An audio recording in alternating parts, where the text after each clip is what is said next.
This video is brought to you in part by Dodge. Welcome back to the Advantage of Dodge, the official trucks of In-Fisherman.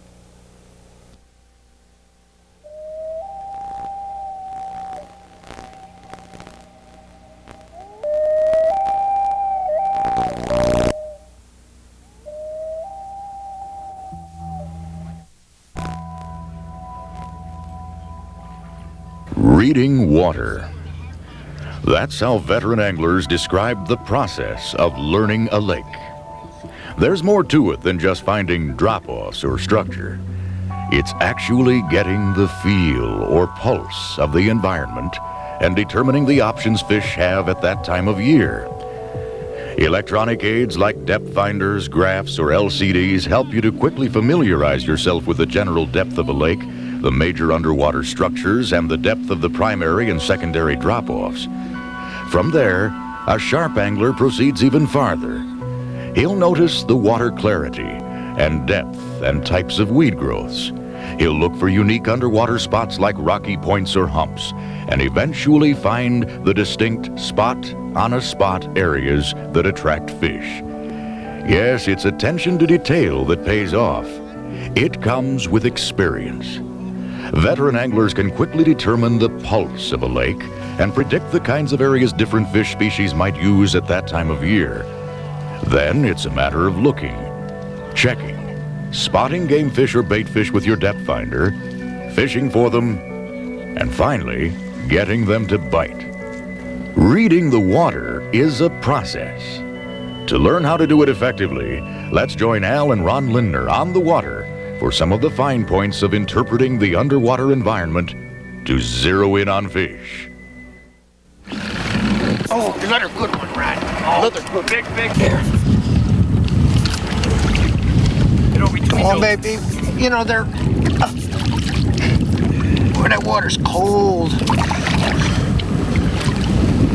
I thought she'd be bigger than that, the way she felt for a second. But we are sure catching lots and lots and lots of fish like this.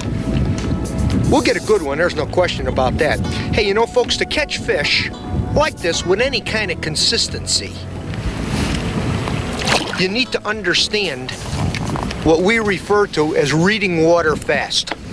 Now, to read water fast, you got to keep three things in mind. Three things that you look for that help you eliminate the most unproductive areas really quick. Absolutely right, Al. Location, whether you're on lakes, rivers, or reservoirs, is simply a three-step process. We at the In-Fisherman use a three-step process to zero in on fish. First, we find the general lake section best suited to hold fish for the season. Second, we break it down even further by isolating the best structural elements within that section of the lake. Thirdly, we go in and examine the best structures, looking for edges, points, bottom content, cover, and bait fish that'll ultimately hold the walleyes. In this case, we're fishing pre-spawn walleye. In natural lakes, spring location revolves around available spawning habitat. There's two primary spawning areas within the lake: feeder rivers and shallow main lake rock and gravel flats. These areas with proper spawning habitat would be the first step in a three-step process. Obviously, you can cross off huge sections of the lake immediately at this time of the year. The second step is to go in and examine the best structural elements within the highlighted lake sections. We started concentrating in the feeder river. Within the river, we found large sections to be flat and shallow. Some areas within the river, particularly on corner bends, we found deep water troughs. This is where we found walleye staging close to some rapids areas which they'll eventually spawn in. Yeah. Boy, they are schooled, man. Every time you come in there, boom, boom, boom. Yeah, it's not, you know, they're all running the same, but they're good fish.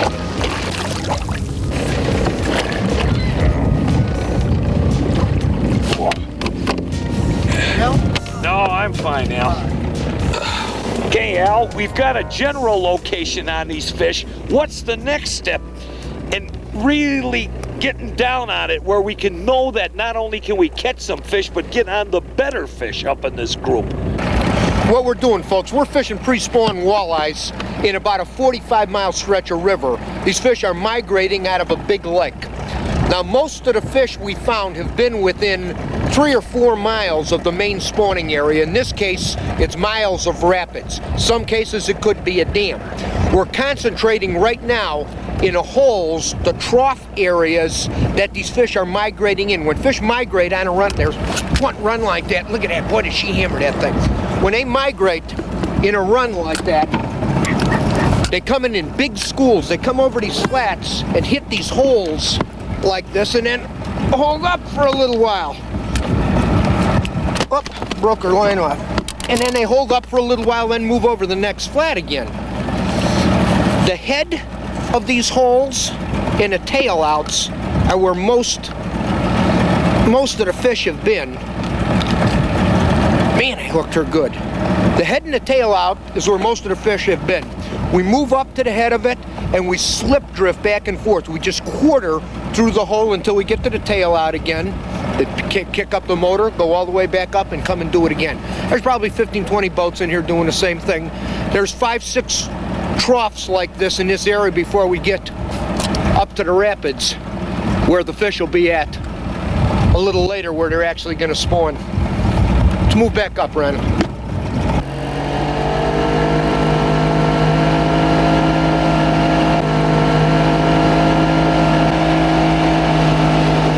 Okay, I'm just starting to drop into that trough right now. See, it isn't real big. See that little slit in there? It doesn't take much. You come off of the old bank, the basin into the trough, it'll slowly come back up on this end. Those fish are in those deep little slots. So all it does is go boom, just into a little slot and roll right back up again. That's what those fish are in. These deep little inverted V's. All right, there it is again. Okay, let's take her back from here. You know, although we're catching a lot of fish here, you gotta realize that not all these boats are catching fish, only those that are doing the right thing. And that's where these refinements in presentation come in. Remember Warner River. In this particular instance, the water is flowing this way. It's just coming right at us. That means the fish are facing this way. We've got to bring that bait into the face of the fish. If we are bringing it this way, a lot of times they won't swim up for it. Consequently, we've got to keep as much vertical contact as possible. That's why I'm trying to fish this jig almost as straight up and down as possible. I kind of hit that bottom and I lift it up. Hit it and lift it up. And Al, at the same time, is trying to quarter this boat across these holes in order to slow us down and to work the boat in context with the current. I'll tell you what, folks, the weight of your jig is absolutely critical. We're using 3/8 ounce. The object is to stay as vertical as you can while we keep quartering across these holes, and I keep slip drifting. In some cases, you might be using an ounce to keep the control. Deep water, fast current. Some cases, you can be using an 1/8 ounce or even a 1/16. Point being, you want to fish the lightest jig you can get away with. One Alphonse. That's another walleye.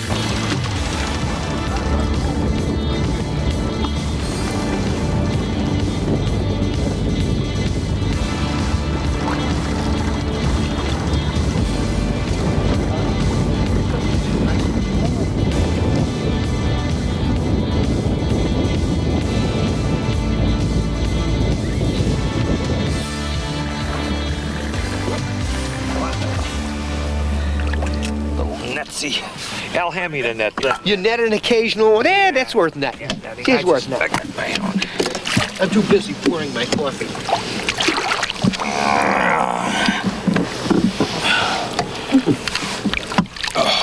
Good fish. Nice fish, man.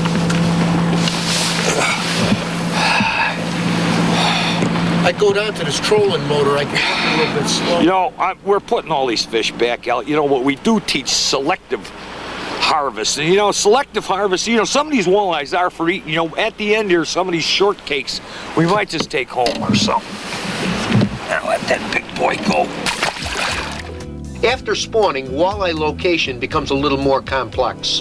Throughout the rest of the year, food becomes the overriding factor as far as walleye location goes.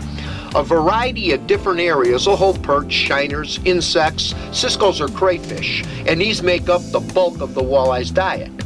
How walleyes move from the spawning areas depend on the available structure within a body of water. In some lakes, walleyes could spawn on a main lake point and spend the rest of the year on that same structure if food and cover permit it. In most cases, it's not that simple. After spawning, walleyes will set up on a variety of different structures. Could be sunken islands, points, or even flats composed of sand or rock or even mud. The best structures are usually multi-leveled and have a variety of different habitat options on them. Nothing in angling is concrete, but there are some pretty consistent seasonal movements. Early in spring, areas in and around available spawning habitat are the spots to concentrate on. In late spring, shore-related points can concentrate the walleyes. Progressing into summer, weed beds, rock piles, and mud flats may draw fish if food is available. In fall, sharper drop-off areas near the main lake basins will hold the largest concentrations of fish. Some lakes are easier to read if they have a limited amount of structure. Others with a lot of good-looking structure could take longer to pattern the fish. Ron, another one. Right in the strike zone. Oh man, this feels like a pretty good one. You know what? Boy, she hammered that thing. That's where that strike zone really pays off, Al. You know, that knowledge of that strike zone. Boy, she inhaled that jig. Holy mackerel. Oh, I got her. There she goes, Ronald. Ooh, that water's cold, I'll tell you. Boy, that fish really hit that thing. Really pounded on it. You know, there's times when fish like this will run 5 or 10 feet to hit a lure when they're active. There's other times you gotta drop it right on the front of their nose to get a bite. To have a better understanding of how fish react or their moods react to being positive or negative and some of the things that affect it, take a look at this. An intricate part of the In-Fisherman FLP system, or Fish Plus Location Plus Presentation System, is the F, or fish factor. You have to understand the fish you're in pursuit of. Like all creatures, the walleye's activity levels change hour to hour, daily, and on a seasonal basis. To catch them consistently, you must be versatile. Your method of presentation has to be in tune with the activity level of the fish you're fishing. Let's join Larry Dahlberg and John Peterson, who've located a number of fish which they believe to be walleye, but can't seem to get them to bite. To be consistently successful in fishing any species of fish, including walleyes, what we're fishing now, you have to have two completely different approaches. One approach should allow you to move quickly and locate fish. The other approach should be to once you've located fish, to trigger the neutral and negative ones.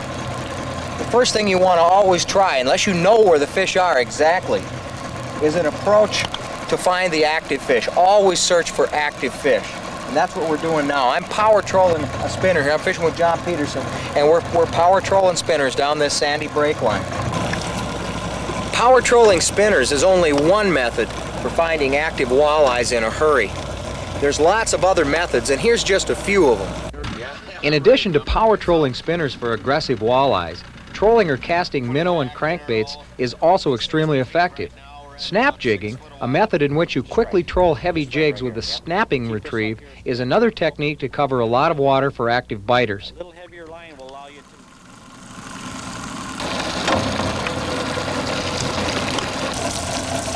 Yeah, there's a bunch of them. There's a bunch of them down there. Yeah, they're down. They're on the base of the break. They're not the real active ones, you know, the ones you gotta. Yep. Hard to take, covering a lot of ground. We might have to go down with live bait rigs or a live bait on a jig rig or something to get them. A lot of times, the position of the fish, the way they set up on the structure, will give you a hint as to what their level of activity is. On a large multi-level point, there are two different areas that have to be looked at: the flats and the drop-offs. Active fish tend to spread out on the flats, while neutral and negative fish have the tendency to concentrate near the drop-off areas. Consequently, an aggressive approach would be used for the kamikaze fish up on the flats, while a slow, refined method, like rigging live bait on light line, would be used for the fish concentrating on the drop-off areas. There they are again, John. Mark them. Just mark those guys. I can't take it anymore. Just because the fish see your lure doesn't mean that they bite it. There's something that we call a zone of awareness. This will explain what it is. By using a complete combination of all their senses, fish are made aware of their environment. There is a zone of awareness surrounding each fish, and that is the space within which it can detect the presence of an object, like a lure, a boat, or another fish. The visual zone of awareness is the most important zone, and it is what the fish can see. This zone may shrink or increase in size depending on water clarity, the amount of cover present, or the depth at which the fish is located. The auditory zone of awareness is much larger than the visual zone and serves as the fish's early warning system. The size of this zone depends upon the amplitude of the particular sound and also the amount of other sounds present. The sound of a vibrating lure can be detected from a distance of several hundred feet. The olfactory zone of awareness in most species is relatively enormous. For example, certain species of sharks can detect scent that exists in less than 1 part per billion. But for triggering a strike, sight is still the most important factor. Now, just because they see it doesn't always mean that they'll bite it. It's because their strike zone isn't large. Let me explain strike zones. In a nutshell, the strike zone is the critical area you need to put a lure into in order to trigger a fish into striking. Imagine a fish in your mind holding tight to cover. If the fish is in a neutral mood, the lure may have to pass within 12 inches or less of its face in order to trigger a strike. The fish sees lures outside this strike zone, but it just lets them pass by. Now, if the fish were in a positive mood, the strike zone might be expanded 5 times or more from what it would be in a neutral situation. In fact, the strike zone could be the same size as the visual zone of awareness. The strike zone varies in size depending on the attitude of the fish, which is in turn influenced by water clarity, light conditions, water temperature, weather, and fishing pressure. Now, we've buzzed over these fish a bunch of times with the spinner rig and night crawlers and minnows, and as you saw, there's just nothing much happening. Now, what we're going to try to do is just stay on them with the electronics and just jig it in front of their faces and see if we can appeal to them, if we can trigger them by getting it right on top of them and keeping it there. Catch one of those girls, John. You're standing on top of the transducer. They're your fish. There he is. Boy, just like a ton of bricks. He didn't even hit it. I'm just going jig, jig, jig, jig, jig, and all of a sudden, oh yeah, real nice walleye.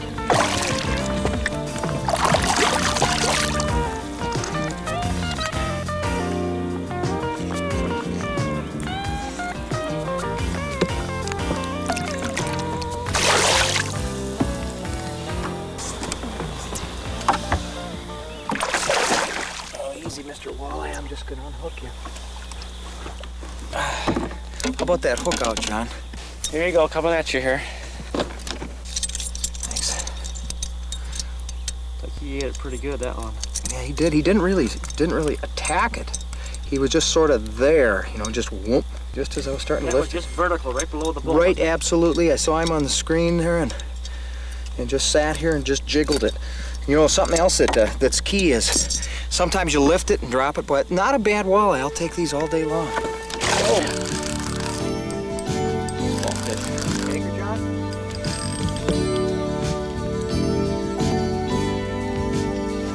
The batteries. Oh. Wild out here. Put that right here. Yeah. Then I'll have right below the boat. Just vertical working right directly below the boat. Nice little walleye.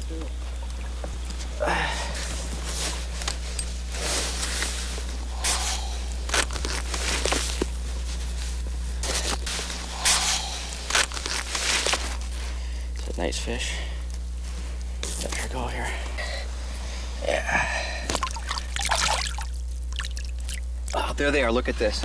on the screen. You know, there's a rule out in the woods when you're hunting. That is never doubt your compass. Where it says north is, that's where it is. And the same thing is true in fishing with your electronics. You see them down there with a good piece of electronics. They're there. Even though they don't bite, they are there. And you have to believe it, and you have to stay on the fish. I can see your jig. Yeah, working right straight down below the boat. One thing about fishing this deeper water, when you're hovering over these fish like this, is your best presentation is really right vertical, right below the boat. And drop it right on top of them. You've got less line out, you can get better hook sets, and more control of your jig or live bait. Well, there's nothing for him to relate to except for a little break line. Ooh, man. Yeah, this is a big one. That's a good one. That's the one we were trolling through and trolling through and trolling through. And couldn't get him to hit.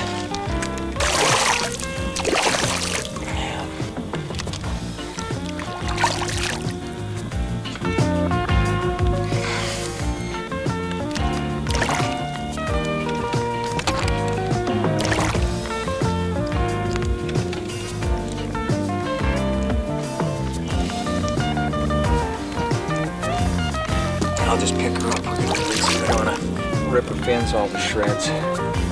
Big female.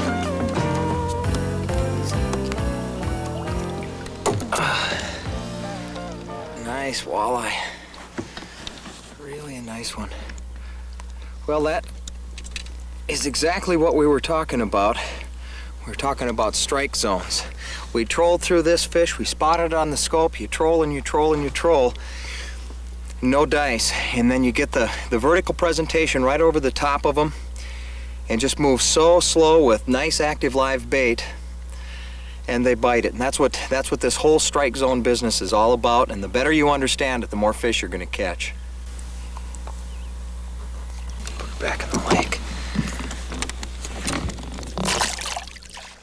Whether you fish walleye, bass, pike, or muskie, you need a systematic approach to analyze water. First, pick areas of the lake that have the highest potential for that species of fish. Then drive the water with a flasher or LCD to get an understanding of the shape, size, and location of the structures. At the same time, get a picture of how the cover, such as rocks, weeds, wood, is laid out, and especially look for the presence of bait fish that will ultimately dictate where the fish will be positioned. Let's join Dan Sura and Al Lindner, who will give us more details on how to evaluate water for walleyes, smallmouths, or any species of fish. Look at that pocket. That pocket isn't even marked on here. It's so important to run these structures before you fish them and make that mental note of everything. The map just tells you there's a main structure there, but you got to run it with that depth finder to get the actual picture of where those points, pockets, and extensions are. Otherwise, the map is useless. Folks, hydrographic maps are valuable fishing tools and provide you with a basic understanding of underwater configurations. Hydrographic maps indicate points, sunken islands, drop-offs, shallow and deep sections of the lake. Though maps may help you to understand the basic layout of a body of water, generally they're not very accurate. Once you decide to fish a particular section of the lake, use your electronics to interpret a structural element. Proper use of a depth finder provides refined details on the shape of a structure, plus indicates bottom composition like rock, weed, wood, mud, whatever. A thorough understanding of a structural configuration will help you eliminate low percentage areas and isolate your fishing in the high percentage spots. I'll tell you what, folks, understanding available habitat is critical in interpreting what the fish have to do. One popped it, Al. Yeah, she's there. I'm gonna roll back over it. This one's up in that upper shelf here. This one's in 14 feet. And I mean exactly 14 feet. Yeah, she's there. She's there. Pick up some of this line before I set the hook. You ready?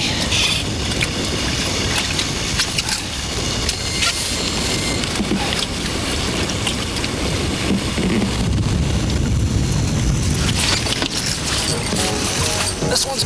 Got hook? Ooh, she's running. I got a double, I got a hit. You got a hit, he's got a double. He's got one going. There's some weight here, Bob. I got him. Okay, you came right through that school, bud. Okay. You got yours? Yeah, I got mine coming. I'll get him in here. All right. Okay, she's coming up. You're gonna break. Oh. Come on, Mama. Another nice smallie. I got mine here. You got yours in? I got mine in. Mine's not a jumbo, but... Come on, baby. Stacks up. Yeah, they are. I mean, they're on that 14-foot shelf, just like cordwood. Okay. Oh, she's gone. That's all right. You got yours. Hey, folks, what we're doing is fishing structure for smallmouths. Now, we're not fishing structure for structure's sake, like unfortunately most fishermen do. Any given piece of structure usually has 1, 2, or maybe 3 key elements on it for the species of fish you're fishing for. We like to refer to these as the spot on the spot. In today's show, we're going to be talking about how to interpret a structural piece to be on a spot on a spot. I'll roll this one back and get back on that school, Al. They're there and they're hot.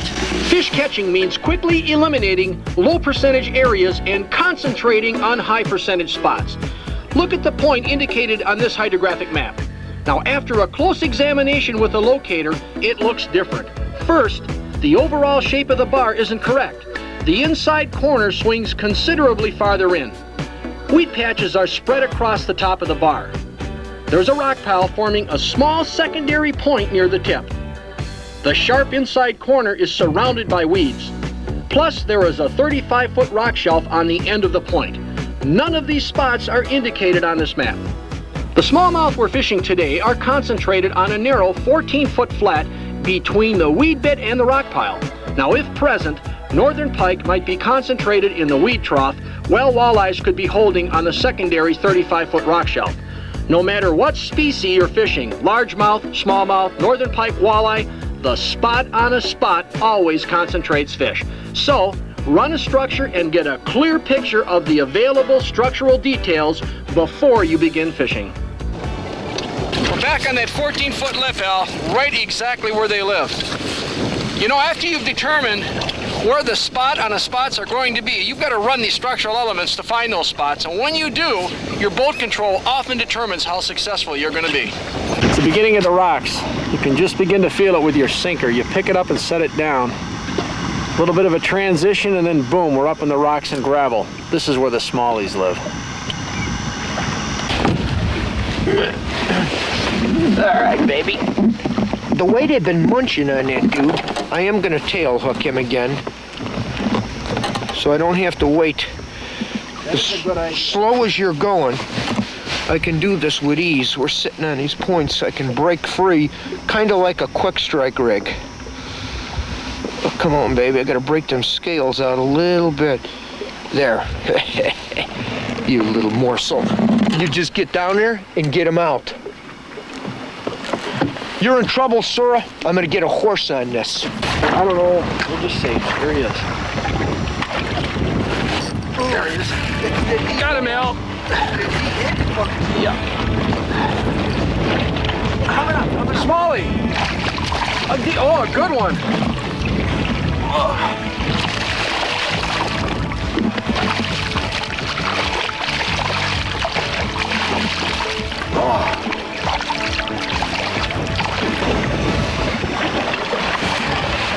Come on, Jaws. There's more where you came from. There. How's that, Al? You're probably wondering why we're catching smallmouths in a walleye video. Good question. Before we begin, remember, we're talking principles here, not rigid laws. Actually, it's not uncommon to catch a number of different species of fish at the same time at certain times of the year.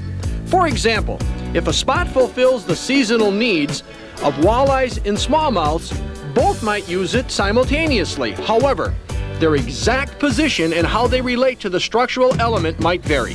For instance, let's say both walleyes and smallmouths are using a particular rock point in late spring. Walleyes would most likely be positioned along the first drop-off to deep water, feeding on a variety of food sources from minnows to insects. Smallmouths, meanwhile, would probably be up very shallow on the point, spawning somewhere near the shoreline.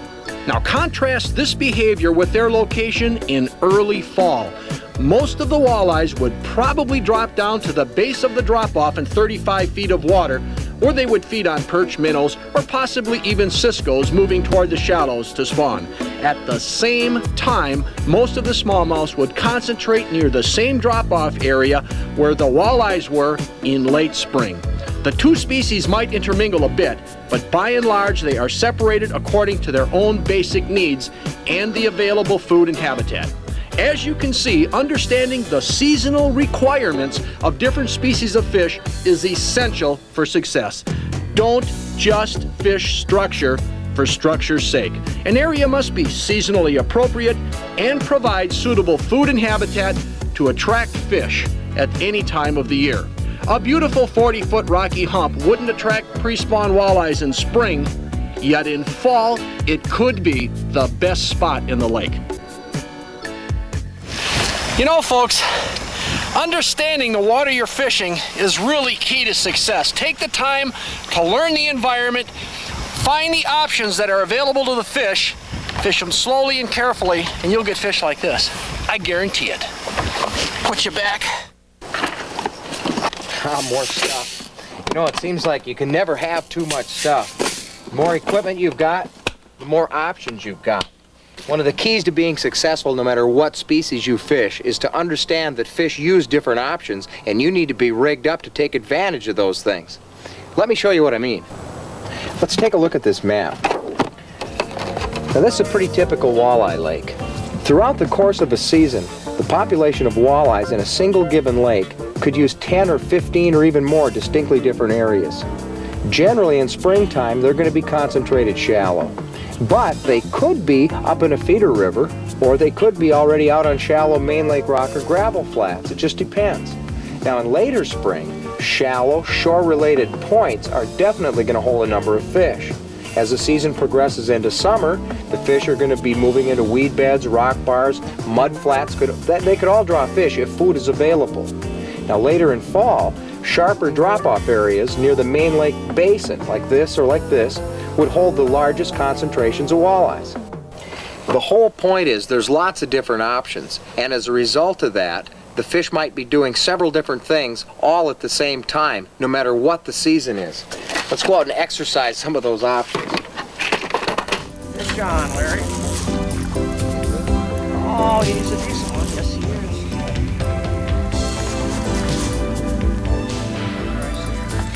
Fun to fight, I'll tell you that.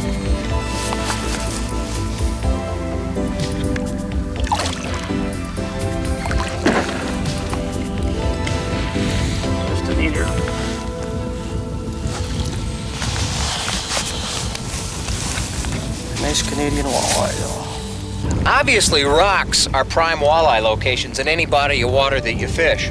But up here on the Canadian Shield, the whole thing is made out of rocks. How do you figure out which rocks to fish? John will tell you. He's one of the best shield rock fishermen I know. Points are really key structural elements in not only these Canadian Shield lakes, but really all style of lakes. Rock points that have a little rock or a little sand and rubble with them in combination are really the best. And what you look for is points, and points that have a flat to them or some kind of a food shelf are really the best ones. But all rock spots don't necessarily have to be points or shoreline related. And that's especially true later in the season. Later in the season, submerged rocks, rock piles that can be in deep water or shallow water become real significant. Ain't too bad. Fighter on here, Larry. Taking the drag a little bit.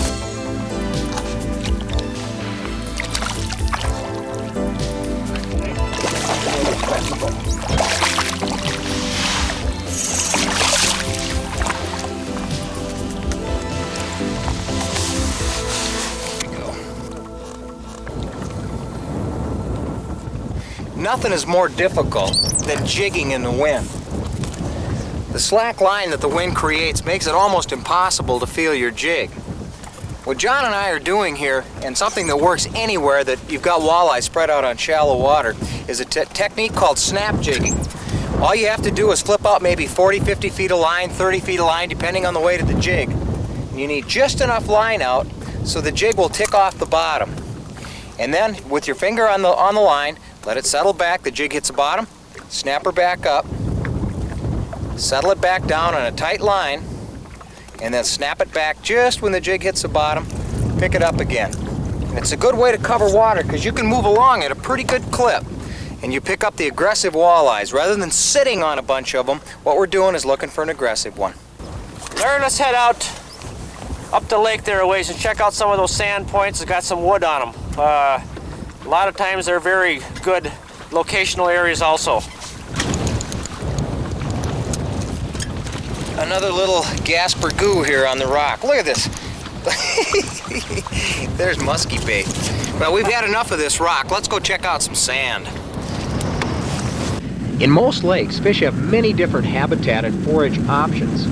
As a result, a number of locations could have active fish on them. To be a consistently successful angler, it's often necessary to take an aggressive approach to find fish. The willingness to move and cover water, exploring all options, will unquestionably put more fish in the boat.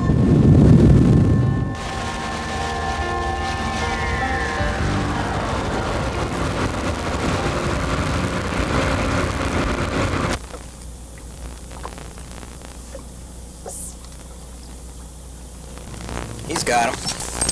Here, Larry. Is he a good one? Oh, hard to tell here yet. Hanging down pretty good, but pretty nice fish here.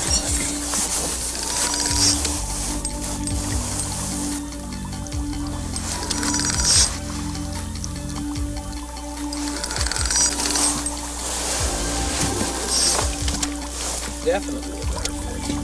Good fish.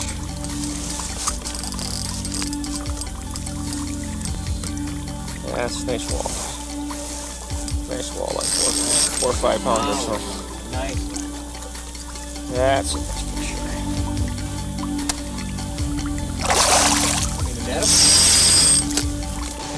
I'll get her here, Larry.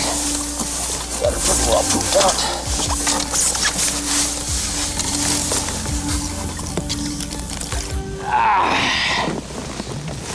That's a nice walleye there.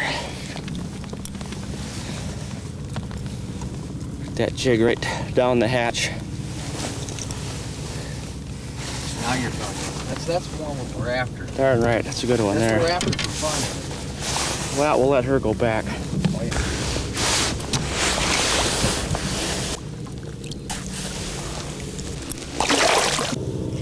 Now that fish came off of a spot that looks more like a swimming hole than a place to catch walleyes, a big sandbar. It's a key location up here in the Shield Lakes. Now what we've done here, we fished the shallows where the fish have been the last couple of days. There weren't any. Had a major cold front go through here yesterday, moved out to the edge of this great big huge sand flat, and sure enough, these bigger fish are laying right up on the outside edge of that deep sand. Oop, there's one right there. Exactly where you'd think they'd be. Yeah, good electronics, Larry, on conditions like we're faced with today I think is really, really important. It allows you to scan and actually look for fish on these deeper break lines where it's oftentimes difficult to visually know they're there. And that's what we did here today, looking for fish before we actually spend our time dropping our lines down. And we located a lot of nice fish there and dropped our lines in, and bang, it happened right now.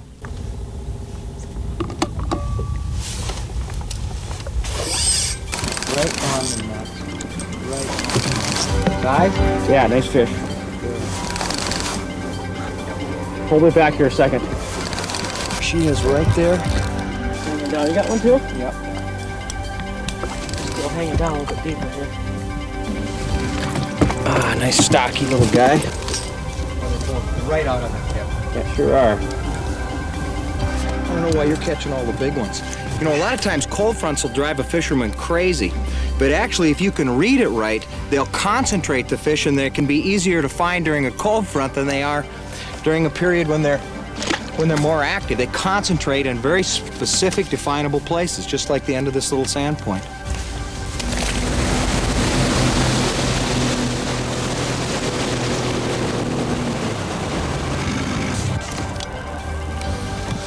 Yeah, this looks like a good spot.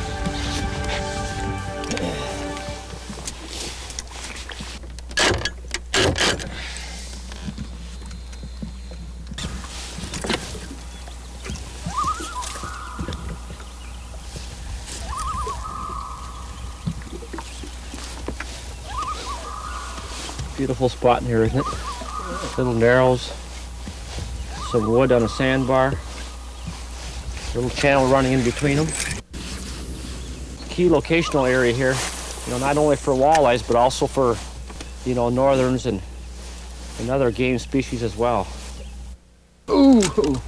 Tell you what that was. Get off? Zick! No doubt about that, was it?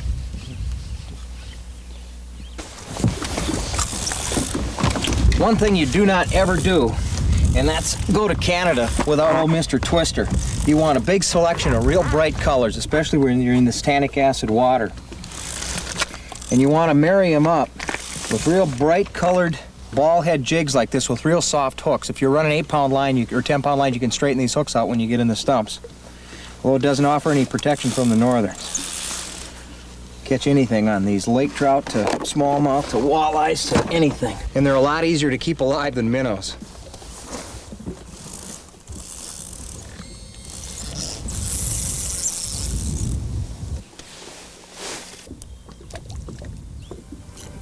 Ah, there's a better one, John. One right? Yep. There's a whole herd of them in there. A whole herd?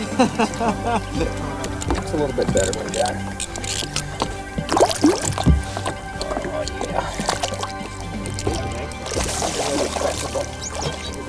But he's too big for shore lunch.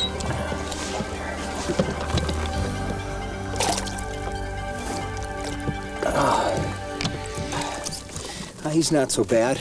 We've caught him on rock, we've caught him on sand. Here's a good one on wood. We've caught him deep, we've caught him shallow. Hey, when you're fishing walleyes, catching them is only half the fun. Finding them is the other half.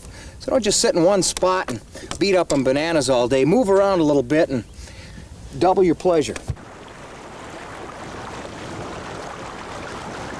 A lot of structural elements, such as points, sunken islands, and river channels, are easily definable with a locator, hydrographic map, and even with your eyes. Yet some structural areas that hold walleye are subtle, such as bottom composition changes with no apparent depth changes. These can be a little harder to find. Let's join Gary Roach and Al Lindner, who are fishing just such a transition. Yeah, she's a good fish. Is this a netter, Roger? Yeah, it could be a netter, Al. I like what I'm seeing. He's coming, he's swimming up. Look there, look at there. Yeah, this feels like a dandy, Al. Your other rod is out of the way? Oh, that's a nice fish. Well, good one. All right. Nice fish. Bring her in here. Get her. Come here. Roger, we've been smoking fish like this in here. I mean, smoking them. Oh, come on, baby. I'll give you the old guide's treatment. Hey. I'll take care of her for you. I like it. No matter what anybody thinks about you, Al, this is wrong. Huh? Folks, what we've been doing for the last couple days, we've been fishing walleyes in transition areas. We've been catching crappies, northerns, smallmouth bass. It's fall, and on many, many good walleye lakes, transition areas are the key spots on structures. These are hard bottom areas that transition into soft bottom. And they're at many different depth levels in a lake. Hey, these transition areas in August and Canadian lakes are absolutely deadly. We're going to teach you some things about concentrating and understanding transition areas that'll help you catch a lot more walleyes this year. Get me back on him, Al. I'm getting warmed up now. First off, let's define a transition. It's an abrupt change from a hard to soft bottom. An example would be gravel to mud or rock to mud. The depth change associated with these transitions is often subtle and it's overlooked by most walleye fishermen. These transition areas are formed by natural aging of the lake. Here's what I mean. Years ago, this point, basin, and hump would have been all hard bottom areas. As the lake naturally ages, silt settles into basin areas and slowly fills in and forms these hard bottom, soft bottom transitions. There he is, Roach. I'm under the, okay, I got him. Weird position, I'm underneath the boat. Ooh, it's a good one. It's a good walleye. Yeah, good walleye, Roach. That's all right, I got her. Okay, I got it. Just stay on it. Just stay on that deep edge. I'm telling you, those deep transitions off of here have been popping them. We had them fish earlier in those shallow transitions. This was deep. I'm talking where she transitions out like from 28 to, I'm guessing, 30 feet of water. Okay. You know, some of those fish were in, oh, look at that. Good fish, man, big fish. I thought you were gonna net, huh? Nah, I don't know. Let me get a look at her here. Oh, nice one. Look at it. All right. I got her to work on. Oh, I got it, Roach. Look at that. Weird position here. Big old jig bounced down there. I've seen a few fish. Oh, wow, really nice. Yeah, I know. I'll tell you what, folks. The thing that you got to understand with transitions, these transitional changes, is that they change on every piece of structure. The transition here, the hard bottom transition on the point we're on here, goes from like 28 feet of water and hits in at 30.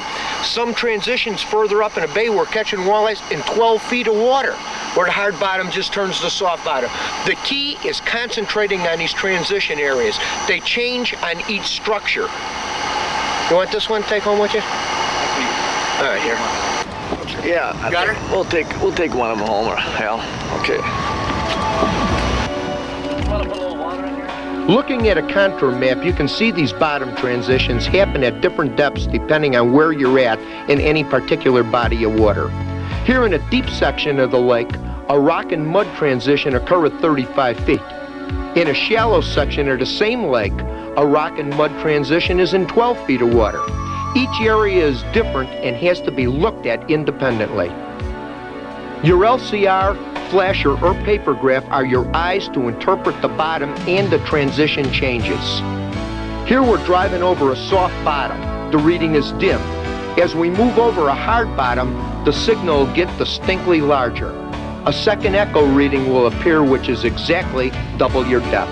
Notice that there's little depth changes at all from the soft to hard bottom areas. When you're looking at your LCR, see how thin it is here? This is your soft bottom. Now watch when we start hitting hard bottom. Okay, see how it's starting to darken up? We're hitting the hard bottom readings right now. There's your difference. Soft mud bottom, solid hard bottom. Roach, I got a bite. Oh, she's trucking, man. Oh, got her. Oh, boy. Oh, I don't know. She's coming up. I can't catch up to her. She's like that one that went before. Whoa, man, is she running at me. Okay, I just caught up to it. Boy, did she pound that thing. I see it's a northern, no wonder. Another chewy. Another chewy, nope. Get her in. Ooh, I'm glad she didn't bite me off. Fringe, ooh, she just came off. Looked like she was chewing on something in there. Got something in her belly. Maybe she's the one moving our walleyes off. I'll tell you one thing, folks. When you're fishing these deep water transitions like this stuff that's going 27, 28, and all of a sudden transitions off to 30, pinpoint accuracy is really important. You fish real slow, and in many cases almost straight vertical where you feel it. 2 or 3 foot off, too far out, or 2 foot up in the rocks is all the difference in the world. Where these big boulders kind of clump together and it just turns to mud. They're right tucked right in there. Boat control in this kind of fishing is critical. I'm gonna take a minnow off, put a crawler on once, just see what happens. Good try. Got a bunch of bait hanging in here, Gare. I see a bunch of bait. Right on the edge? Yeah. It's real typical this time of the year, folks. for these fish on these deeper transition areas, this stuff in 25 to 35 feet of water, to really get active in the afternoon after that sun gets up and it kind of warms the water up, especially on a calm, clear day like this. And early or late in the day, a lot of times you want to check out those shallower transition areas where you have hard bottom transitioning. Say, got him roach, 12 to 15 feet, good fish. Drag line out of the way, Al. He popped it good. Man, That orange is definitely working, eh? It's working. Let me get this one line out of here. That's a good idea you had coming out here and finding these deep fish. A lot of that boat traffic spooks some shallow transition fish right out. Ooh, that's a nice fish. Look at that baby. As long as I can see it, she can swim away. That's a beauty. I can't swim it away. We won. Ah, that's a beauty. You can release her. I'm just gonna hold her. I want to watch her. There we go. Ooh. Oh. Man, we couldn't have picked a more perfect time to come over here and fish these big walleye. I think I can picture it.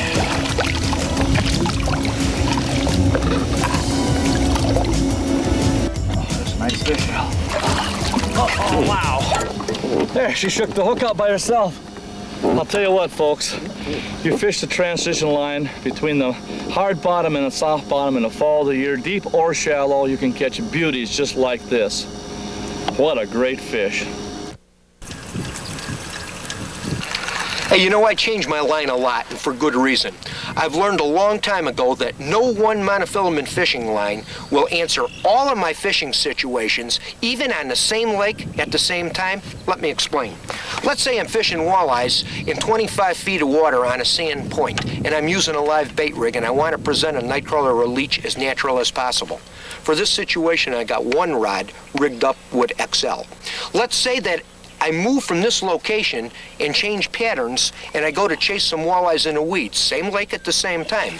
I've got another rod rigged with XT. Another situation might be some wood walleyes. Happens in a lot of environments. This line is designed to be used in cover. It fishes a little more effective. How about cold weather fishing? Early in the season, ice fishing, late fall. Have you ever spooled up with a line and it comes off your reel like a slinky? You all know what I'm talking about. Berkeley come up with what they call cold weather line. Man, it lays on a reel like a dream. It makes cold water fishing fantastic. I'm spooling up right now for a night bite, XT Solar.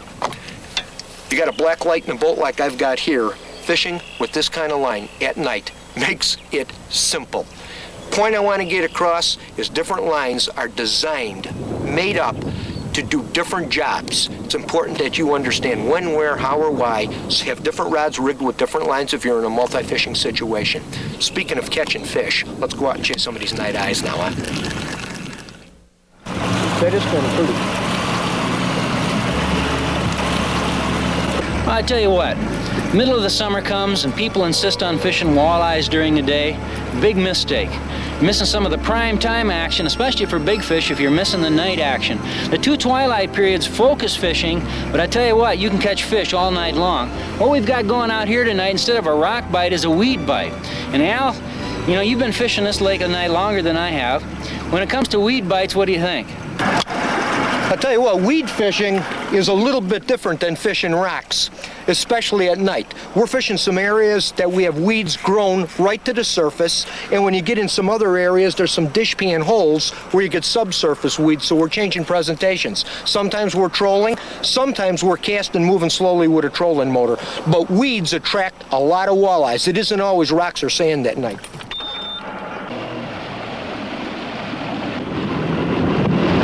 We got enough wind? I'll tell you what, Doug, I think we got enough wind to move those fish. Yeah, you always want a little wind to cover your tracks, so to speak. Okay, we're just coming into it, Doug. Your weapon, sir. I want the big one. No. No, oh, come yeah, that's right, yeah. There's a little trough in those weeds here. It comes like from 7, it troughs into 9 and rolls back up on 7. That's where they were the other night. Mm-hmm. Well, that makes a lot of sense. It's so aggro. You can't troll this. We tried it. You got a little clear spot when you get inside there, Doug.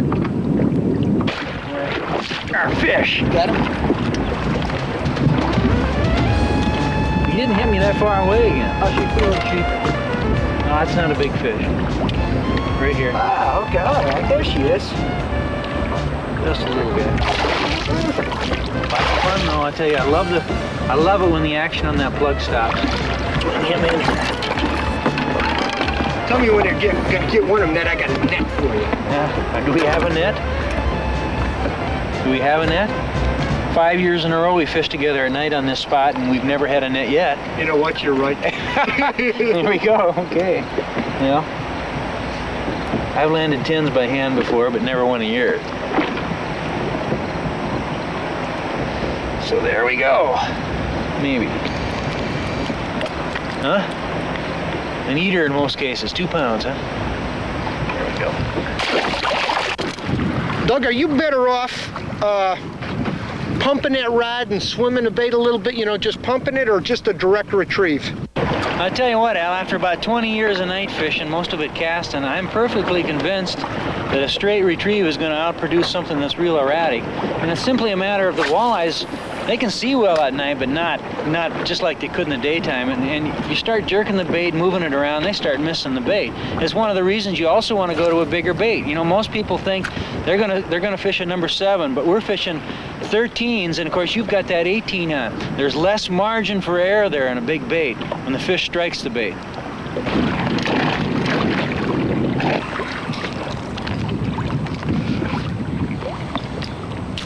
Fish! Another one? Right there again. Oh, I hear him. It's light on Douglas. That's a little nicer one. A little better fish there. I'm gonna, being that we don't have a net, I'm gonna Go ahead, blame me. Come back there by you. Well, you're the man with the equipment. There you go. And no net. Oh, that's a nicer fish, Doug. Yeah, that's a pretty fish. Ew, look at that. You're gonna go 15 pounds. That's a Doug Stange 15. Anyway, 4.5. I'm sitting right here, Chief. Okay. Just tell you what, watch out for old guide service leader to me, slowly. There you go. Okay. There. Oh, nice Oh, fish, what a huh? beauty that is, huh? Holy smokes here.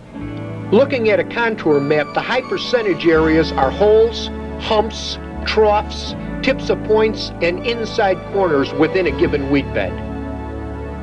Locationally, weed beds are untapped for walleyes.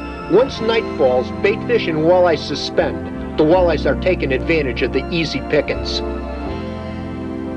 Trolling shallow running plugs is an efficient method to cover weed beds as long as the weeds aren't growing to the surface. If the weed beds are growing high, a casting approach will work best. You can use an anchor position or move slow with your trolling motor. A number of different baits work well, but day in and day out, it's tough to beat a Rapala. Rapalas 11 through 18s ripped through the weed beds will work for casting or trolling. Rattling baits or large sassy shads or twister jigs cast into the weed beds will also work for you. Some additional equipment can make night fishing easier. Lights with suction cups that cling to the boat will illuminate the landing area for the fish and help with tangles if some might occur. Remember, night fishing causes a few problems. Black lights combined with fluorescent line will make it easier to see and manipulate line while you're casting, tying knots or whatever the situation might call for. Lighted markers and a compass can help pinpoint where fish are positioned within a large weed bed or for any night fishing situation.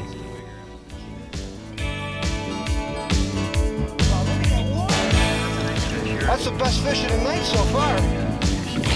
Oh, beauty. She is the oh, nice fish. Oh, boy. Woo! Huh? That's a good one. Ow! Ooh, close. Jim hooks, man. They always kick like... Oh, man, look at there. Beauty, Doug. Huh? Beauty. Oh. Huh? I tell you, those hooks like that, though, that scares me at night here. I'm going to have to put her down on the floor here, I think. Maybe I can get her right like this.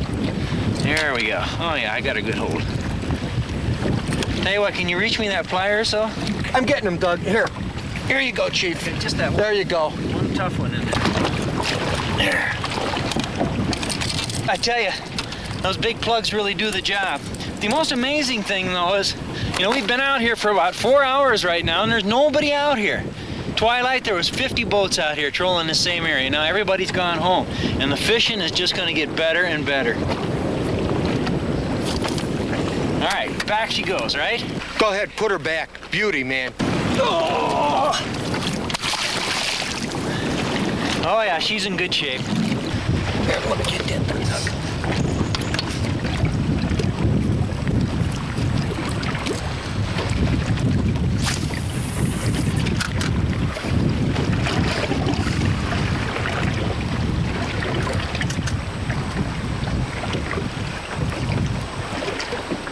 Those waves are, you know, you got a little wind definitely picking up, Doug. That's got to be a plus. There's one. Fish? Yeah.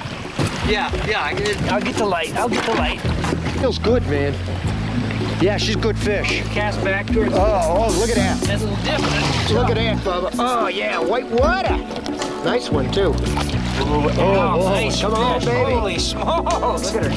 Oh, man. That fish is 30 inches long. Oh, she ain't that big. Oh, that's an awful nice fish. Yeah. Want me to get her out? What's No, you got her? I got her, Doug. Okay. Here. See this thing. Look at this puppy, man. Oh, man. I'll tell you Look now. at that baby. That's what night fishing, I know it's a cliche, but that is indeed what night fishing is all about. I'll tell you what. Hanging in there with that bigger wrap Yeah, that made is a difference. Hey, look at that, folks.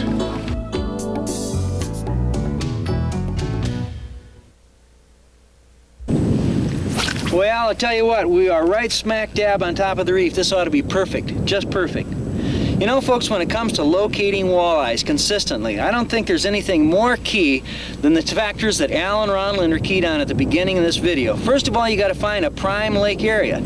Secondly, you've got to find the structural elements that are key within that lake area. And last but hardly least, you've got to find the spots on the spot. Because you can't catch fish if you can't find them. But Al, there's more to it than that, of course, isn't there? That's easy. After you find them, you got to catch them.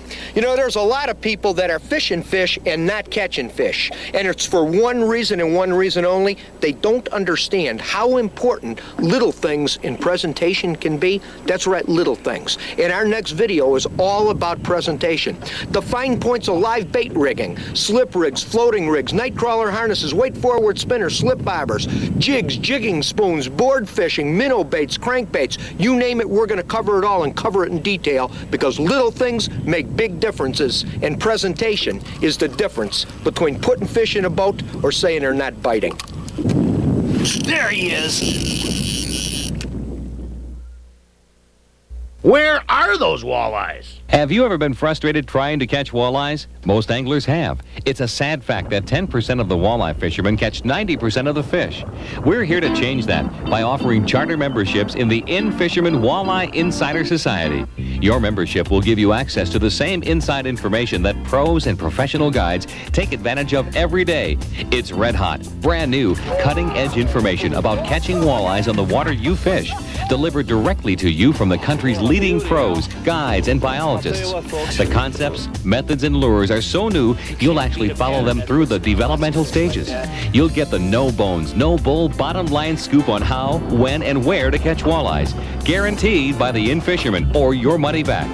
For starters, you'll get 5 issues of our brand new publication, The Walleye Insider, and the giant 160-page In-Fisherman Walleye Guide. Write Walleye Insider Society, P.O. Box 999, Brainerd, Minnesota 56401, or call 1-800-441-1740. Guaranteed or your money back. Other titles that exist in the In-Fisherman video treasury of angling wisdom are In-Fisherman Classics. You know, for years you've been hounding us to make our award-winning television shows available in home video form. Well, we're doing that and a whole lot more. The In-Fisherman Classics takes you back to the beginning of In-Fisherman television and guides you right up to the present. It's a chronicle of events that shaped the course of modern angling.